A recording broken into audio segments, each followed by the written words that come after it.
ఇవ్వడంతో ఈరోజు అంటే ఒక డే బిఫోరే హాజరవ్వడం, అందులో ముఖ్యంగా అంటే కోర్టులో ఒక గంట పాటు ఉంటాను, విచారణకు హాజరవుతానని చెప్పేసి ముందే షెడ్యూల్ ఇవ్వడంతో ఇప్పుడు పూర్తిగా ఒక ఒక రకంగా చెప్పాలంటే ఇది ఒక హాట్ టాపిక్గా మారిపోయిందని చెప్పుకోవాలి. అంటే జనరల్గా న్యాయ వ్యవస్థలో ఇంతవరకు కోర్టుకి టైం ఇచ్చిన సందర్భాలు ఎక్కడ కనిపించలేదు. కానీ ఇక్కడ చూస్తే మాత్రం కోర్టుకే అంటే కోర్టు ఇటు అభ్యర్థులకు కావచ్చు, వ్యక్తులకు కావచ్చు టైం ఇవ్వడం చూస్తూ ఉంటాం. కానీ ఇప్పుడు మాత్రం చూస్తే ఇప్పుడు ఒక మాజీ సీఎం హోదాలో ఉండి ప్రస్తుతం ప్రతిపక్షం హోదాలో ఉండి కూడా ఇక్కడ చూస్తుంటే మాత్రం ఒక టైం ఇవ్వడం, దాదాపు 40 నిమిషాలు కోర్టులో ఉంటాను అని చెప్పేసి ఆల్రెడీ చెప్పడం.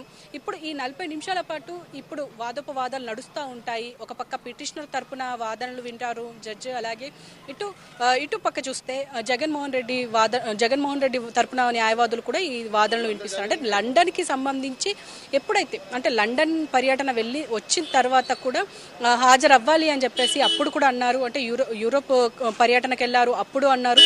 అంటే ముఖ్యంగా ఈ అంటే ఖచ్చితంగా ఇప్పుడు దాటవేస్తూ వచ్చారు. అంటే కోర్టుకు హాజరవ్వడానికి ఇప్పటి వరకు దాటవేస్తూ వచ్చారు. కానీ ఈ రోజు హాజరయ్యారు ఫైనల్గా. మరి ఈ 6 సంవత్సరాల తరువాత అంటే రెగ్యులర్గా దీనికి సంబంధించి ఒక పక్క విచారణ జరుగుతున్నప్పటికీ, దీనిపైన డిస్కషన్ జరుగుతున్నప్పటికీ, వాదనలు జరుగుతున్నప్పటికీ వ్యక్తిగతంగా జగన్మోహన్ రెడ్డి హాజరవ్వలేదు. కానీ ఇప్పుడు చూస్తే మాత్రం ఇక్కడ ఈ రోజు హాజరవ్వడంతో పాటు పూర్తిగా ఇక్కడ అంటే వాదోపవాదాలు జరిగే అవకాశం అయితే ఉంటుంది. అయితే ఇప్పటికే ఒక పక్క ఇటు చూసాము అంటే ఇప్పుడు బేగంపేట దగ్గర కూడా చూసాము. అంటే భారీ భద్రతతో పాటు హై టెన్షన్ నెలకొందని చెప్పుకోవాలి. ఒక పక్క ఆయన రావడం, ఘన స్వాగతం పలకడానికి అందరూ కార్యకర్తలు అందరూ వచ్చి ఇక్కడ మోహరించడం, ఒక పెద్ద ర్యాలీ ఏర్పాటు చేయడం ఇలాంటివి చూసాము. అంటే సంబంధించి ర్యాలీలో అంటే ఉంటుంది అని చెప్పేసి ముందే ప్రకటించడం, ఆ తర్వాత పూర్తిగా చూస్తే జస్ట్ ఒక రీచ్ అయిన వెంటనే ఒక 10-15 నిమిషాల్లో మళ్ళీ ఇక్కడికి చేరుకున్నారు.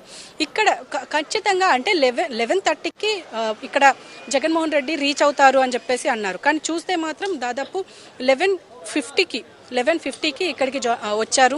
ఇప్పుడు కూడా మనం చూసుకుంటే పేర్ని నాని కూడా ఇక్కడికి వచ్చారు. అంటే మాజీ మంత్రి ఇక్కడికి వచ్చి ఇప్పుడు అంటే లోపలికి వెళ్ళడానికి ప్రయత్నం కూడా చేశారు. అంటే ఆయనను కూడా ఆలేసే పరిస్థితి లేదు. అంటే పూర్తిగా భారీ భద్రత అయితే ఏర్పాటు చేశారు. ఈ భద్రతలో ముఖ్యంగా ఎక్కడ ఎవరికి అంటే ఇటు ఇబ్బందులు కలగకుండా చూసేందుకు అలాగే ఒక పక్క కార్యకర్తలు మోహరించే అవకాశం ఉంది.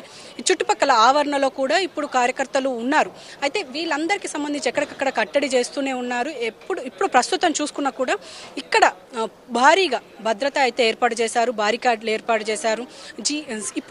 ఇప్పుడు జగన్మోహన్ రెడ్డి కూడా లోపల ఉన్నారు. ఇప్పుడు విచారణ కొనసాగుతూనే ఉంది. మరి ఈ విచారణ తర్వాత ఏం జరగబోతుంది అనేది చూడాలి. ఎందుకంటే ఇప్పటికే ఒక కొలిక్కి రాలేదు. అంటే దాదాపు 12 సంవత్సరాలుగా ఇది కొనసాగుతూనే ఉంది. ఈ ఆరోపణలు ఎదుర్కొంటూనే ఉన్నారు. మరి ఈ అక్రమాస్తుల ఆరోపణలు మరి ఈ రోజుకు ఒక కొలిక్కి వచ్చే అవకాశం ఉంటుంది అని చెప్పేసి ఒక పక్క ఆయన సానుభూతి పరులు ఎక్స్పెక్ట్ చేస్తున్నారు. ఇంకో పక్క మాత్రం అంటే ఈ ఆరోపణలు ఇంకా కరెక్ట్గానే ఉన్నాయి, ఖచ్చితంగా అక్రమాస్తులు కూడా పెట్టారు జగన్ అని చెప్పేసి కూడా ఇలాంటి మాట్లాడుతున్నారు.